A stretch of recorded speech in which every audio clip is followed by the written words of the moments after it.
الأخبار؟ يلا هاتي مشروبك المفضل. النهاردة حلقة جديدة من قعدة بنات.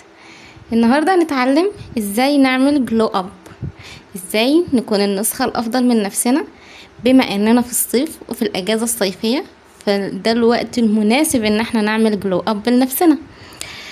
بما اننا احنا في فصل الصيف في الأجازة، هنتعلم مع بعض ازاي نعمل جلو اب، وهنقسم الجلو اب ده كذا بوينت هنتكلم عليها.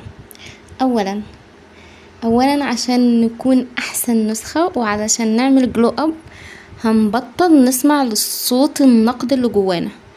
احنا كل واحدة فينا جواها صوت نقد بتنقضي على اقل واتفه الاسباب، على اي حاجة.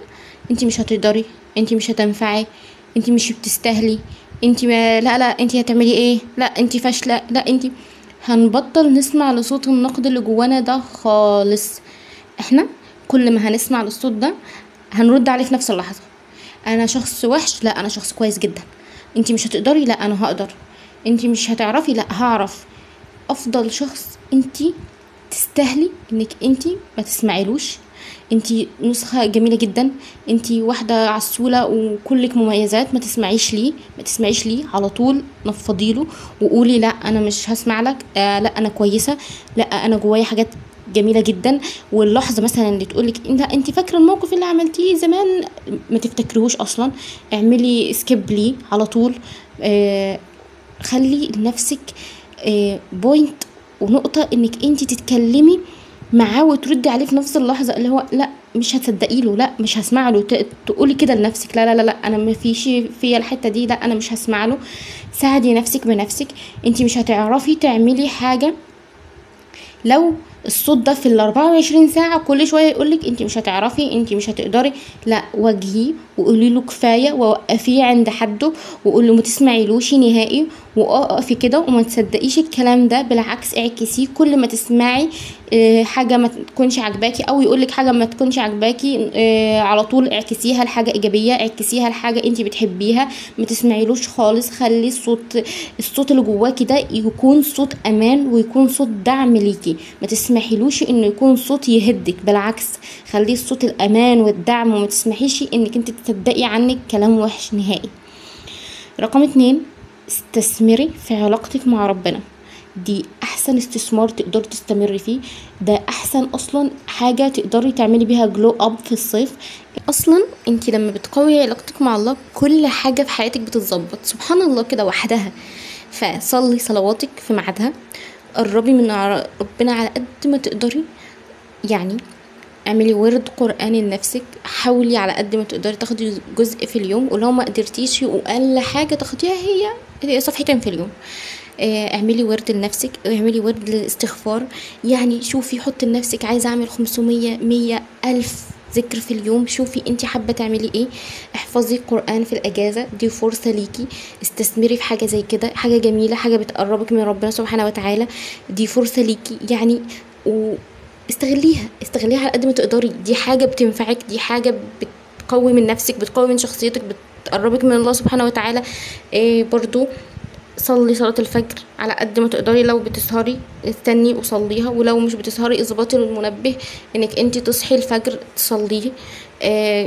اصلا صلاة الفجر دي نور سبحان الله، فواظبي عليها وما تكسليش فيها. وبرضو صلي صلاة الضحى.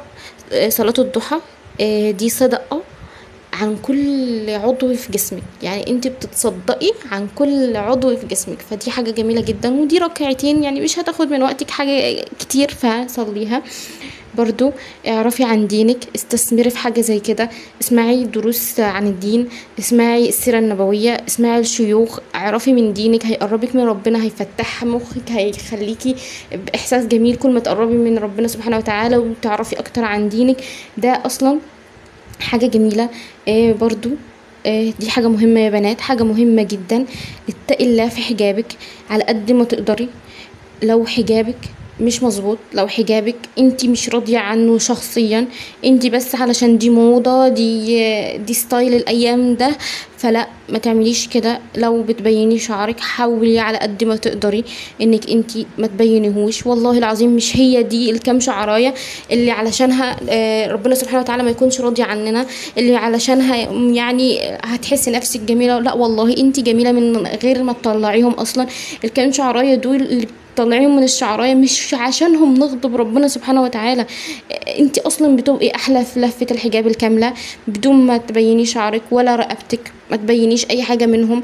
مش علشان موضه وستايل الايام دي فانا امشي عليه، لا ما تعمليش كده. خلي شخصيتك قويه، خليكي انت تمثلي لدينك، انت تبقي راضيه عن حجابك وانت طالعه، ما تستهونيش بالنقطه دي. وبرضو ما تنسيش انك تطلعي صدقة على قد ما تقدري، على قد ما تستطيعي. ما تقوليش اني انا فلوسي محدودة فمش هطلع. دي حاجة بتزيدك ودي حاجة بتقويكي، دي حاجة جميلة جدا. ما نقص مالا من صدقة. انت بتطلعي بيزيدك فلوس سبحان الله وحدها كده. فانت طلعي لله سبحانه وتعالى صدقة ولو حاجة بسيطة جدا. ما تستهونيش بالنقطة دي. رقم 3، سيبك من كلام الناس واعرفي انت عايزة ايه. كلام الناس ده ولا بيقدم ولا بيأخر، فسيبك من الكلام ده خالص. استمتعي بنفسك، استمتعي كده انك انت تعملي هوايات، تهتمي بنفسك، باكلك، بصحتك، تنزلي جيم. شوفي انت عايزة تنزلي جيم ولا تتمرني في البيت. استثمري في صحتك، استثمري في صحتك على قد ما تقدري. برضو خدي وقت لنفسك.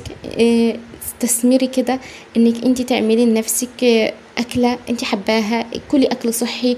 وبرضو اهتمي بنظافتك، اهتمي بنظافه جسمك، اهتمي ببشرتك، بشعرك، اهتمي بضوافرك. خدي يوميا شاور، ده لو ما كانش مرتين 3 في اليوم اقل حاجه مره. اهتمي ببشرتك، اعملي سكين كير وواظبي عليه صبح وليل. ده بيفرق في بشرتك جدا، بيفرق في راحتك النفسيه. لما انت بتكوني بتدلعي نفسك وبتهتمي بنفسك ده بيفرق معاكي. برضو اهتمي بضوافرك. لو انتي بتطوليهم اوعي تخليهم مش نضاف، ولو انتي مش بتطوليهم حطي لهم سيرم لتقوية الضوافر عشان ما يكونش شكلهم باهت وكده. برضو لو بتطوليهم لازم يبقوا نضاف ومهندمين كده، لانك انتي بنوتة لازم تكوني نظيفة في كل حالاتك، تكوني نظيفة. لما احنا بنات بنسلم على بعض لازم نكون نضاف، نشم ريحة جميلة. ما ينفعش نبقوا مش نضاف ابدا، ما ينفعش. انا كده برضو مش بضغطك انك انت تشتري برودكتس باسعار غالية، بس اشتري على الاقل الاساس، دي اقل حاجة يعني.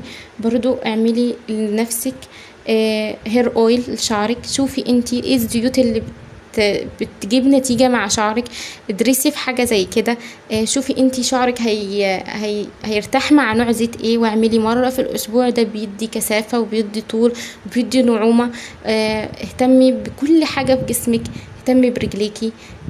برضو خليكي اهتمي من جوه ومن بره. يعني انتي نرطب من جوه ومن بره. نرطب من جوه نشرب مية كتير على قد ما نقدر، 2 أو 3 في اليوم. بره البادي لوشن واعملي جسمك كله. فخليكي ناعمه، خليكي بنوته ناعمه وجميله. اهتمي بكل حاجه فيكي. اهتمي بلبسك، البسي الالوان المتناسقه، البسي الحاجات اللي تكون بتبين شخصيتك بتعبر عنها.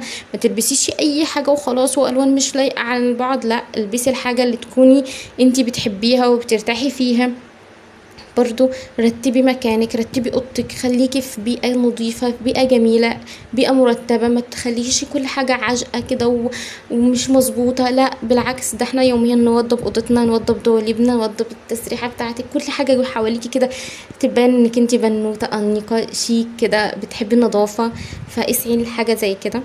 رقم 4، اوعي تمشي ورا الترندات في اللبس، في الاكل، في اي حاجة. اوعي تمشي ورا ترندات نهائي.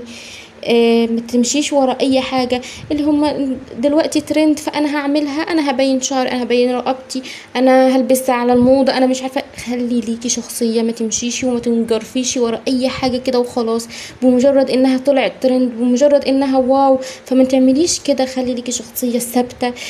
شخصيتك ما بتتهزش مع اي حاجه، لا ابعدي عن حاجه زي كده خالص. رقم 5، طوري من هواياتك. شوفي انتي بدل ما انتي قاعدة طول اليوم على الفون، شوفي انتي عايزة تعملي ايه.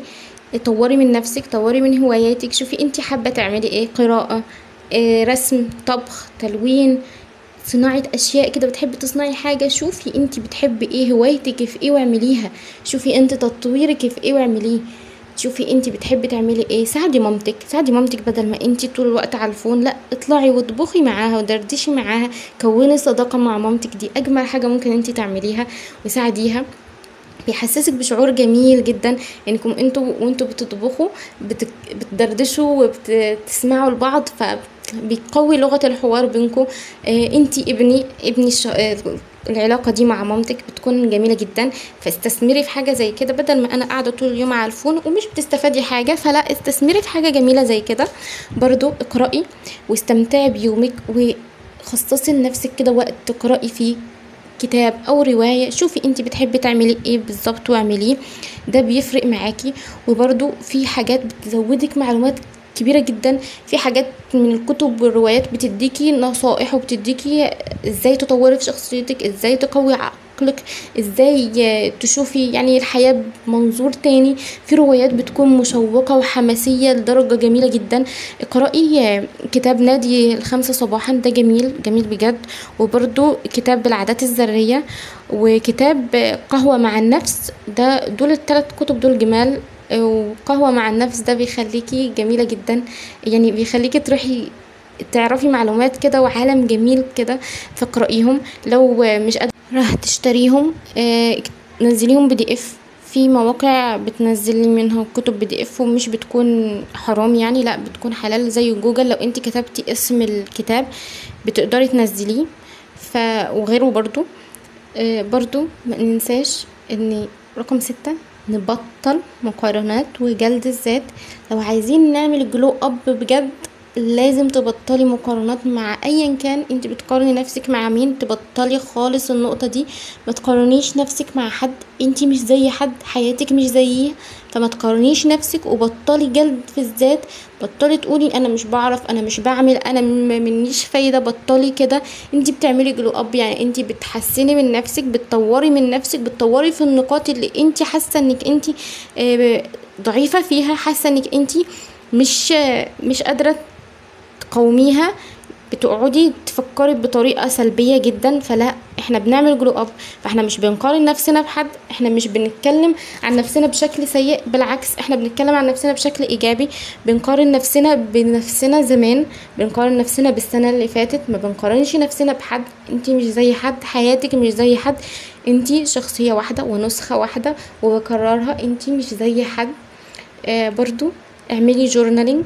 انا هتكلم في حلقة عن ازاي نعمل جورنالينج، لان بجد انتي لما بتطلعي كل الشعور السيء اللي بتكوني حاسة بيه، كل الكلام اللي بتكوني جواكي ومش قادرة تقوليه لحد، بتطلعيه في ورقة، ده بيديكي شعور جميل جدا.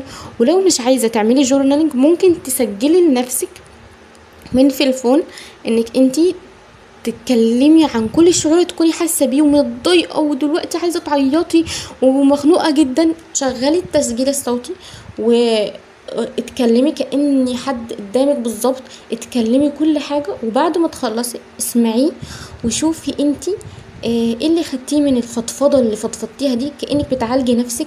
ايه النقطه اللي انتي حسيتي فيها ان انا لا مش عايزه اعملها مره تاني، مش عايزه انهار مثلا بالطريقه دي، وبعديها امسحي الفويس. كده انت كأنك خرجتي كل الشعور اللي انت جواه، وفي نفس الوقت بتمسحيه عشان ما ترجعيلوش تاني فتعيطي انك انت كنتي منهارة في الوقت ده. فلا، اعملي النقطة دي جميلة جدا. لو مش عايزة تعملي جورنالينج، ولو مش عارفة تعملي جورنالينج، جيبي اسئلة واكتبيها لنفسك في الاول. انا مثلا بحب ايه، انا عايزة ايه، انا شعرة بايه. فلما تكتبيهم وتفرغي الطاقة اللي انت جواكي دي في الكتابة، ده بيخليكي تشعري بتحسن. فهنعمل جلو اب، نستمتع بالصيف، نستمتع بالاجازه، نخلي المره دي الاجازه مختلفه عن كل سنه. نسعى ان احنا نطور من نفسنا، نسعى نطور من شخصيتنا. ده اكتر حاجه انت هتفيدك. ما تهتميش دي بتقول عني ايه، دي بتعمل معايا ايه، ليه الناس بتقول لي كده، ليه الناس بتعاملني كده. اهتمي بنفسك، بشخصيتك، باستثمارك، بحياتك. انت تستاهلي حياه افضل، انت تستاهلي كل حاجه جميله. انت تستاهلي انك انت تتحبي وتحبي نفسك، وابدأي بنفسك. كده نكون انتهينا. متنسوش تشتركوا في القناة وتفعلوا الجرس.